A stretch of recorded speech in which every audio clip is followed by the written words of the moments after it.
Kembali di Sindo Malam pemirsa, Komisi 1 bersama pemerintah menyepakati revisi Undang-Undang TNI dibawa ke paripurna untuk disahkan menjadi undang-undang. Rapat yang dipimpin Ketua Panja RUU TNI Utut Adianto dihadiri oleh Menteri Hukum Supratman Andi Aktas, Wakil Menteri Pertahanan Dodi Ermawan Taufanto, serta perwakilan Kementerian Sekretariat Negara dan Kementerian Keuangan. Rapat dihadiri oleh seluruh fraksi ini menyatakan persetujuannya dengan berbagai catatan.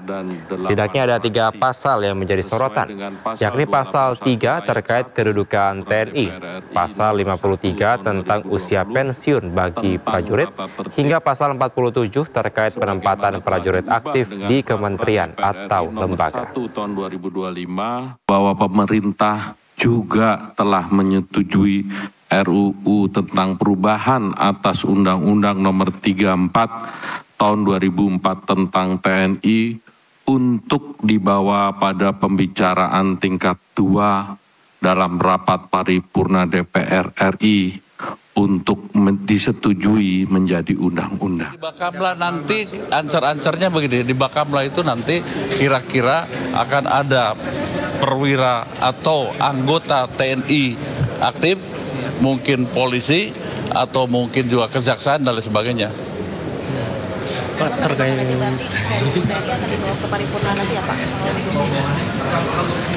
mungkin dalam waktu dekat kalau ada paripurna baru nanti kan dibawa ke tingkat 2. Kamis ya, Kak? Saya belum tahu karena konon diundur 1 minggu ya, begitu. Pak, terkait dengan nomenklatur Pak, kan yang tadinya sekretaris militer sekarang menjadi Kementerian Sekretaris Negara dan termasuk di bawahnya sekretaris militer. Begini, itu seperti apa, Pak? Untuk di situ kan kesetariatan negara, benar ya, begitu. Di bawahnya itu ada sekretaris militer dan sekretaris presiden, ya. Seperti yang sudah ada, Sesnek itu tidak termasuk di dalam pasal ini. Oh baik Pak, berarti tidak meluas ke Sesnek berartinya Pak ya? Tidak ke Sesnek, ya, begitu. Jadi berulang kali kami tekankan di situ bahwa Sesnek tidak, begitu, ya. Terkait revisi Undang-Undang TNI, sejumlah aktivis yang tergabung dalam Koalisi Masyarakat Sipil untuk Reformasi Sektor Keamanan hari ini mengikuti audiensi bersama Komisi 1 DPR RI. Para aktivis menyampaikan sejumlah catatan kritis terkait RUU TNI. Menyampaikan catatan tentang yang pertama, tentang pentingnya memastikan fungsi TNI, tugas pokok dan peran TNI tetap ada dalam jalur pertahanan. Tentara tetap dikembangkan sebagai tentara modern dan profesional, dan yang terpenting juga adalah tentara tetap berada di dalam kontrol supremasi sipil. Karena itu pasal-pasal yang kami bahas tadi harus diarahkan untuk memastikan tegaknya supremasi sipil, tegaknya negara hukum, tegaknya tentara yang profesional, tentara yang modern, dan juga supremasi sipil. Pertemuan tadi berjalan dengan hangat, lancar, diskusi dan dialog yang membangun dan ada kesepahaman dari kedua belah pihak. Insya Allah saya pikir ada titik temu dan kita akan lakukan ini tidak cuma kali ini untuk kemudian setiap pembahasan revisi undang-undang. Demikian. Ya, kami memberikan penjelasan juga sekaligus juga mengakomodir karena dari kemarin sebenarnya ini diskusinya juga sudah intens. Demikian. Revisi Undang-Undang TNI menjadi sorotan, salah satunya terkait 3 poin, yakni TNI aktif bisa menduduki jabatan sipil, umur pensiunan, dan TNI di bawah Kementerian Pertahanan. Instansi sipil yang bisa diduduki TNI aktif kini berkurang menjadi 15 dari sebelumnya 16 instansi. Dalam Undang-Undang TNI sebelumnya, TNI aktif tidak boleh menjabat di kementerian ataupun lembaga sipil sebelum mengundurkan diri.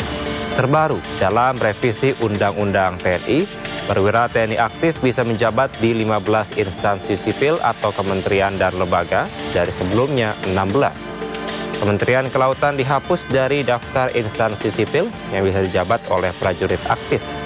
Di antara kementerian atau lembaga yang bisa dijabat oleh TNI, yaitu Koordinator Bidang Polkam, Pertahanan Negara, Setmilpres, Intelijen Negara dan Sandi Negara, Lemhanas, Dewan Pertahanan Nasional, SAR Nasional, Narkotika Nasional, BNPB, dan BNPT.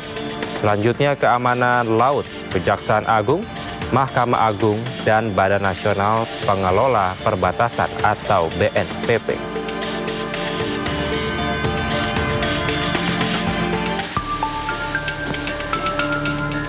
Poin kedua yang menjadi sorotan adalah batas usia pensiun.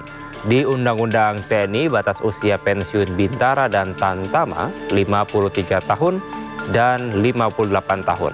Sementara di RUU TNI, Bintara dan Tamtama 55 tahun dan Bintara dan Bintang 4 usia pensiun disesuaikan dengan kebijakan Presiden.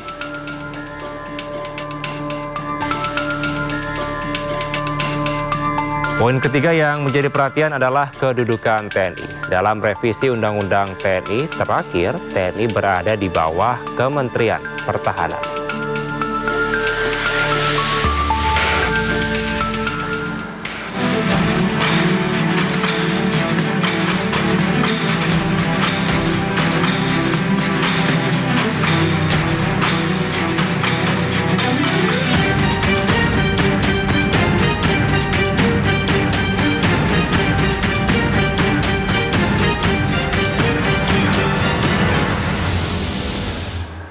Pemirsa, Menteri Perdagangan Budi Santoso memantau stabilitas harga dan pasokan kebutuhan pokok di Pasar Senen, Jakarta Pusat.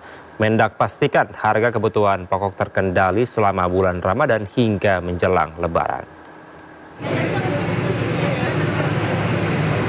Menteri Perdagangan Budi Santoso meninjau Pasar Senen, Jakarta Pusat guna memastikan harga dan pasokan kebutuhan pokok stabil dan aman. Mendak pastikan harga sejumlah kebutuhan pokok seperti daging ayam, daging sapi, beras, telur, dan minyak masih terjangkau dan terkendali.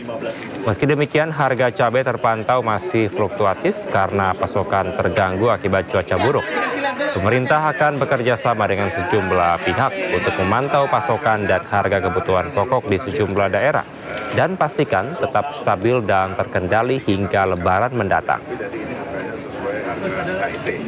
Tadi kalau kita lihat yang pertama ayam tadi ya, daging ayam tadi kan harganya 35.000. Ya, 35.000 itu harga acuannya 40. Jadi harganya normal ya, di bawah harga acuan. Kemudian daging sapi juga di bawah harga acuan 140, tadi harganya 135. Kemudian beras memang medium tadi ada kenaikan sedikit ya, tetapi kan ada SPHP. SPHP kan ini untuk intervensi pasar yang harganya standar 12.500 per kilo ya, jadi bisa kita atasi untuk harganya. Kemudian tadi telur ayam 27.000 per kilo, harga acuannya kan 30.000 ya. Kemudian minyak kita tadi juga normal, harganya sesuai HET 15.700. Terima kasih kepada masyarakat semua, harga-harga terjangkau dan pasokan terjamin, jadi tidak perlu khawatir ya, pemerintah akan selalu menjaga stabilisasi harga dan pasokan kebutuhan pokok menjelang Lebaran. Pemirsa, Bursa Efek Indonesia disuspend setelah indeks harga saham gabungan terkoreksi sedalam 5% pada perdagangan sesi pertama. Hingga penutupan sesi pertama, indeks terprosok hingga 40 poin ke level 6.046. IHSG mendadak merosot sejak pembukaan perdagangan sehingga pada pukul 1:19 WIB, otoritas bursa langsung melakukan suspend selama 30 menit dan perdagangan dibuka kembali pukul 11:49 WIB dan kembali melemah sebelum akhirnya menguat kembali. Nilai transaksi sesi pertama mencapai 3,39 triliun rupiah dan seluruh sektor berada di zona merah. Hingga tanggal 17 Maret 2025, data menunjukkan arus modal keluar sudah mencapai 26,9 triliun rupiah. Kondisi ini berbeda dengan pergerakan pasar saham Asia yang mayoritas mengalami penguatan. dan pasar Amerika Utara yang juga ada di zona hijau.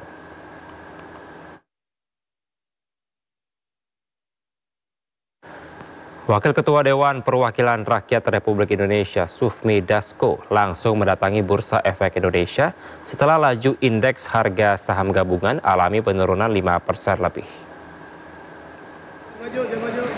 Kedatangan Sufmi Dasko beserta anggota DPR lainnya ke Bursa Efek Indonesia diakui sebagai bentuk dukungan dan meyakinkan kepada para pelaku pasar agar dapat tetap tenang serta meminta pemerintah untuk mengambil langkah secara cepat agar pasar saham dapat kembali meningkat. Turunnya IHSG menyebabkan Bursa Efek Indonesia langsung melakukan penghentian perdagangan sementara setelah penurunan menyentuh 5%. Jadi menyikapi pembekuan otomatis dari akibat koreksi dari indeks harga saham gabungan 5% yang memang otomatis dan bukan baru kali ini saja terjadi dan sudah pernah pada waktu COVID dan lain-lain.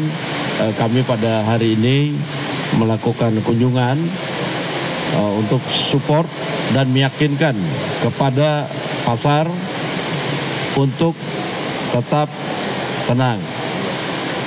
Bahwa kemudian kami akan mendukung pemerintah untuk hadir dan mengambil langkah-langkah yang dianggap perlu dalam tempo yang cepat-cepatnya untuk mengembalikan pasar supaya stabil. Hari ini transaksi sempat menyentuh 6%. Jadi sesuai SOP di Bursa Efek, ketika di atas 5%, kami lakukan trading halt namanya. Kita suspend perdagangan selama 30 menit. Setelah 30 menit, kita buka kembali. Jadi kalau kita lihat hari ini sudah pembukaan dari trading halt. Sehingga perdagangan sudah seperti biasa. Dan terlihat bahwa bahkan sudah membaik. Ya, pada waktu penutupan di angka 6%, sekarang sudah lebih baik. Itu otomatis, secara otomatis akan... Di tengah kondisi koreksi indeks harga saham gabungan yang anjlok hingga 6,2%, Presiden Prabowo Subianto memanggil Menko Perekonomian Erlangga Hartarto ke istana. Erlangga menyebut ketibaannya ke istana untuk melaporkan kondisi ekonomi yang tengah berkembang termasuk IHSG. Erlangga optimis fundamental keadaan perekonomian Indonesia kuat sehingga apabila terjadi penurunan IHSG memang terjadi di seluruh negara. Gubernur BI kan tentu. Ya pertama tentu kita lihat secara global kan besok ada FOMC meeting. Dan tentu market masih menunggu. Yang kedua juga rapat Gubernur BI kan tentu juga akan ditunggu oleh publik. Yang ketiga tentu seperti biasa ada saham-saham yang turun akibat mungkin laporan keuangannya ataupun informasinya sudah keluar. Kan ini ada satu grup lah yang turunnya cukup dalam. Kemudian tentu kita melihat juga karena regulasi HALT yang 5% itu kan kemarin diberlakukan saat COVID. Nah tentu ini perlu ada review juga mengenai regulasi tersebut. Tapi akan dilaporkan ke Pak Presiden ya Pak Presiden? Ya tentu perkembangan perekonomian akan dilaporkan ke Bapak Presiden. Pemirsa, Menteri Keuangan Sri Mulyani menjawab isu mundur dari Kabinet Merah Putih yang ramai beredar belakangan ini. Bendahara negara ini menegaskan dirinya tetap fokus bekerja menjalankan tugas dan kepercayaan Presiden Prabowo Subianto untuk mengurus keuangan negara. Juga menegaskan banyak yang berumor mengenai posisi saya. Sampai sekarang saya tetap fokus menjalankan tugas negara, kepercayaan Presiden untuk mengelola APBN dan keuangan negara secara profesional. Ini untuk menegaskan terhadap berbagai rumor mengenai posisi Menteri Keuangan. Saya tegaskan, saya ada di sini berdiri dan tidak mundur. Ya kan? Saya tegaskan saya mengelola APBN dan bersama-sama dengan tim Kementerian Keuangan terus menjaga keuangan negara. Kami ada di sini, kami bertanggung jawab, kami terus menjaga keuangan negara sebagai instrumen yang sungguh luar biasa penting bagi pencapaian tujuan-tujuan pembangunan yang sudah disampaikan oleh Presiden Prabowo dan juga di dalam menjaga kepercayaan masyarakat. Itu tanggung jawab dan tugas kami. Kami tetap berdiri teguh untuk bekerja fokus mengelola APBN.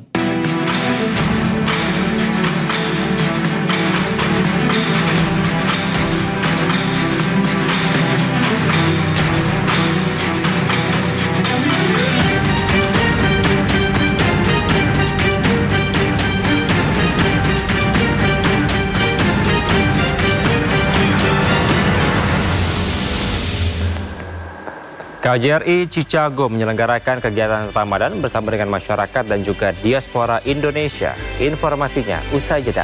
Tetaplah di Sindo Malam.